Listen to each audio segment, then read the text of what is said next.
సజీవుడు విమోచకుడైన యేసయ్య నామమునకు మహిమ కలుగుగాక. ఈ ఉదయకాల సమయము మే 6వ తారీఖున మరి హెవెన్లీ లైట్ మినిస్ట్రీస్ తరపున మీ అందరికీ శుభాభివందనాలు తెలియజేస్తున్నానండి. పాట పాడుకుంటూ దేవుని నామాన్ని మహిమ పరుద్దాం.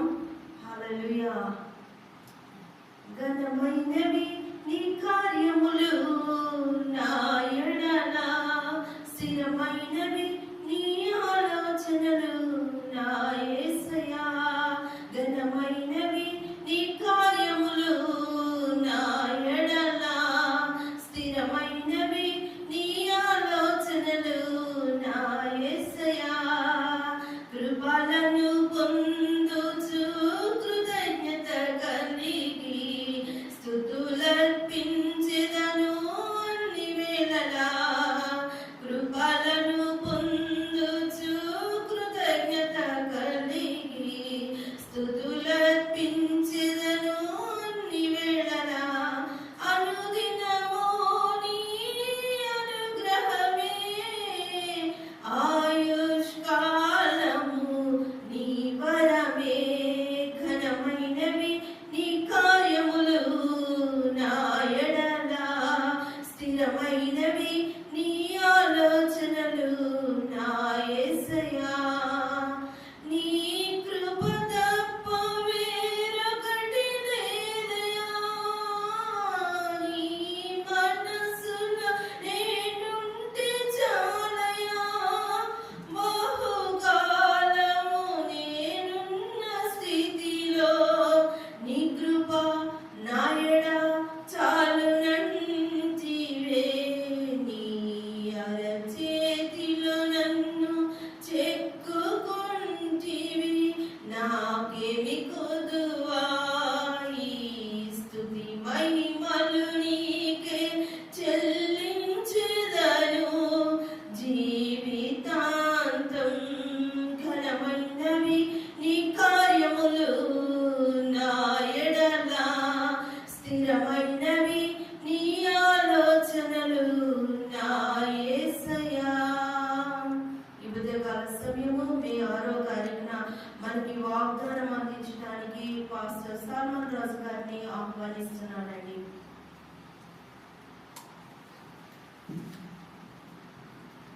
అందరికీ ప్రైజ్ ది లార్డ్.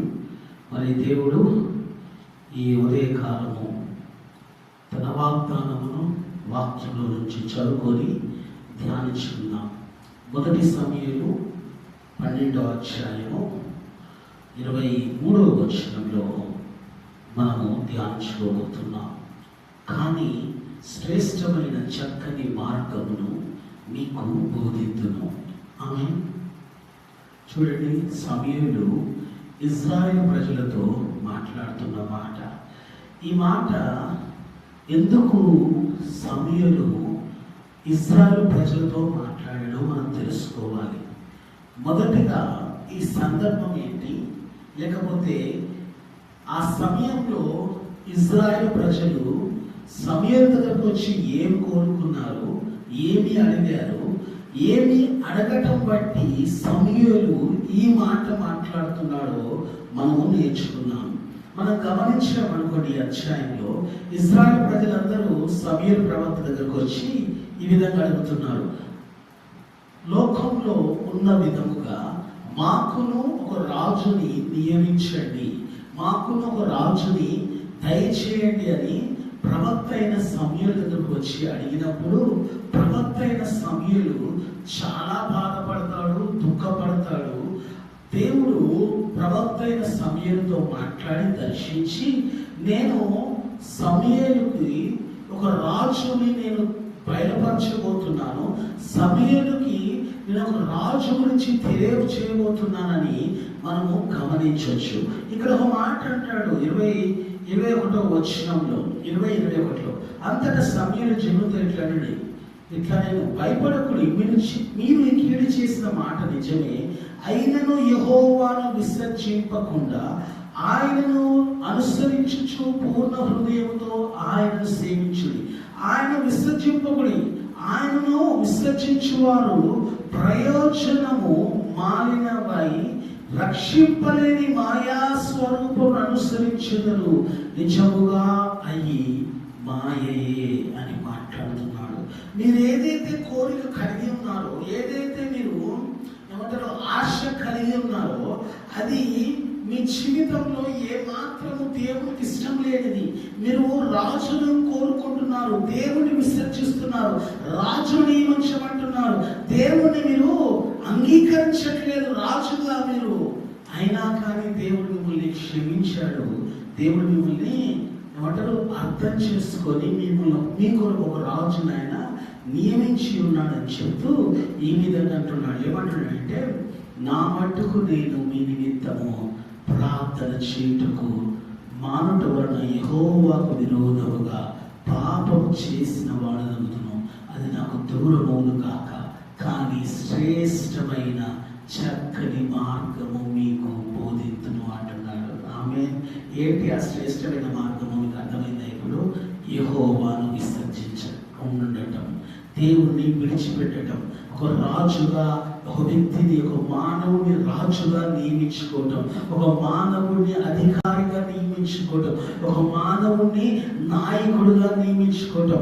అంతకుముందు దేవుడే వారికి నాయకుడుగా ఉన్నాడు, దేవుడే వారికి అధికారిగా ఉన్నాడు, దేవుడే వారికి రాజుగా ఉండి వారికి ముందుగా పోవచ్చు, వారి పక్షముగా యుద్ధము చేస్తూ వచ్చాడు. కానీ వారు ఏం కోరుకున్నారు? మాకు ముందుగా ఒక రాజు వెళ్ళాలి, మాకు ముందుగా ఒక అధికారి వెళ్ళాలి, మాకు ముందుగా ఒక నాయకుడు ఉండాలి అని దేవుని విసర్జించారు. దేవుని విసర్జించటము అది మంచి పని కాదు, మంచి ఉద్దేశము కాదు అని సమూయేలు మాట్లాడుతూ అంటున్నాడు, ఒక చక్కని శ్రేష్టమైన మార్గము నేను మీకు బోధిస్తాను అని. ఈరోజు దేవుడు మీతో కూడా మాట్లాడుతున్నాడు. లోకంలో ఉన్న వ్యక్తిని మీకు నాయకుడుగా పెట్టుకోవద్దండి, లోకంలో ఉన్న ప్రవక్తలను నాయకులుగా పెట్టుకోవద్దు, లోకంలో ఉన్న సేవకుల్ని నాయకులుగా పెట్టుకోవద్దు, లోకంలో ఉన్న దైవజనుడిని ముందుగా వారిని పెట్టుకోవద్దు, దేవుని మాత్రమే ముందుగా పెట్టుకోండి. He is your king. Jesus Christ is our king. Jesus Christ is your leader. Jesus Christ is your authority. కాబట్టి ఆయన మాత్రమే మీరు సేవించాలి, ఆయన మాత్రమే మీరు పూజించాలి అని సమూయేలు భక్తుడు మాట్లాడుతున్నాడు. ఈరోజు మీ ఎదుట ఒక నిర్ణయం ఉంది, మీ ఎదుట ఒక ఏమంటారు నిర్ణయం తీసుకునే అవకాశం ఉంది. నీవు కూడా ఎవరినైనా మానవుణ్ణి నీ జీవితంలో రాజుగా నియమించుకుంటే, నీ జీవితంలో అధికారిగా నియమించుకుంటే, నీ జీవితంలో నాయకుడిగా నియమించుకుంటే, వారందరినీ త్రోసివేసి తిరిగి దేవుని వైపు తిరిగి దేవుణ్ణి నీ జీవితంలో రాజుగా చేసుకో, నీ కుటుంబానికి రాజుగా చేసుకో, నీ కుటుంబానికి నాయకుడిగా చేసుకో, నీ కుటుంబానికి యజమానుడిగా చేసుకో. దేవుడు చక్కని మార్గము నీకు బోధిస్తున్నాడు. ఈ ఉదయకాలం నేను బోధించటం కాదు, పరిశుద్ధాత్మ దేవుడే బోధిస్తున్నాడు. నేను మీకు చక్కని మార్గమును మీకు నేను తెలియజేస్తాను అంటున్నాడు. ఏంటి అదంటే, ఆయన మాత్రమే మీకు మీ కుటుంబానికి నాయకుడిగా ఉండటం, రాజుగా ఉండటం, అధికారిగా ఉండటము, యజమానుడుగా ఉండటము. ఇప్పుడు నిర్ణయం మీదయ్యింది. ఆయన ఏమంటున్నాడు? నా మట్టుకు నేనైతే మీ కొరకు నేను ప్రార్థన చేస్తాను. హల్లెలూయా. ఇప్పుడు నేను కూడా అదే అంటాను, మీరు రాజుగా మీరు దేవుణ్ణి పెట్టుకోండి, లేకపోతే మానవుని పెట్టుకోండి. మీకు మీ జీవితానికి నాయకుడుగా దేవుని పెట్టుకోండి, లేకపోతే మానవుని పెట్టుకోండి. మీ జీవితానికి దేవుని అధికారిగా పెట్టుకోండి, లేకపోతే ఒక మానవుని పెట్టుకోండి. మీరు మానవుని పెట్టుకున్నా నేను మీ కొరకు ప్రార్థన చేస్తాను, మీరు దేవుని పెట్టుకున్నా నాయకుడిగా మీ కొరకు నేను ప్రార్థన చేస్తాను. అది ప్రార్థన చేయకపోవటము దేవుని ఎదుట నేను విరోధముగా పాపము చేసిన వాడిని అవుతానని సమూయేలు భక్తుడు ఆనాడే మనతో మాట్లాడి ఉన్నాడు. ఈరోజు మేము కూడా అదే అంటున్నాం. మీరు ఈ లోకంలో ఎవరినైనా అధికారిగా నియమించుకోవచ్చు, కానీ మేము మాత్రం మీ కొరకు ప్రార్థన చేస్తాము. Let us pray everyone. ప్రతి ఒక్కరు కళ్ళు మూసుకున్నాం, ప్రార్థన చేద్దాం. పరిశుద్ధుడానికి వందనాలు ప్రభా, ఇంతకాలము మేము మిమ్మల్ని కాదని ఈ లోకంలో ఉన్న వాటిని, ఈ లోకంలో ఉన్న మనుషులను, ఈ లోకంలో ఉన్న వారిని ప్రభువా రాజుగా, నాయకులుగా, అధికారులుగా మా జీవితానికి నియమించుకొని ఉన్నాం. కానీ ఇప్పటి నుండి నిన్ను రాజుగా నియమించుకోవాలనుకుంటున్నాం. వారందరినీ మేము త్రోసివేయాలనుకుంటున్నాం. వారందరినీ విసర్జించాలనుకుంటున్నాం. వారందరినీ ప్రభువా మా జీవితాల నుంచి తోలివేయాలనుకుంటున్నాం. నిన్ను రాజుగా నియమించాలని నిన్ను ఆహ్వానిస్తూ ఉన్నాం. నిన్ను స్వీకరిస్తున్నాం రాజుగా. నీవు మాకు యూదుల రాజుగా వచ్చి ఉన్నావు ఈ లోకానికి. మేము నిన్ను వెంబడిస్తాం ప్రభువా. ఈ లోకంలోని వ్యక్తులు వెంబడించాం, ఈ లోకంలోని అధికారులు వెంబడించాం. కానీ సర్వలోకానికి సర్వాధికారి అయిన క్రీస్తు అయిన నిన్ను వెంబడించడానికి సిద్ధపడి ఉన్నాం ప్రభువా. ఎవరైతే వాక్యం వింటున్నారో వారందరినీ జ్ఞాపకం చేసుకోండి. ఎవరైతే ప్రభువా మనసు మార్చుకొని, హృదయం మార్చుకొని నిన్ను వారి జీవితంలో రాజుగా నియమించుకున్నారో వారందరినీ ఆశీర్వదించండి. వారి కుటుంబాలకు యజమానులుగా చేస్తున్నారు. ఆ కుటుంబాలన్నిటినీ ఆశీర్వదించమని అడుగుతూ యేసు పరిశుద్ధ నామంలో ప్రార్థన చేస్తున్నాం ప్రియ తండ్రి. ఆమేన్. హల్లెలూయా. దేవుడు మనందరినీ దీవించిన గాక. పాస్టర్ సోలమన్ రాజ్ యూట్యూబ్ ఛానల్ని సబ్స్క్రైబ్ చేసుకోండి. ప్రతి ఒక్కరు వాక్యం విన్న వాళ్ళందరూ లైక్ చేసి అనేక మందికి షేర్ చేయాల్సిందిగా ప్రభు పేరిట మనవి చేసి మాటలు ముగిస్తున్నాను.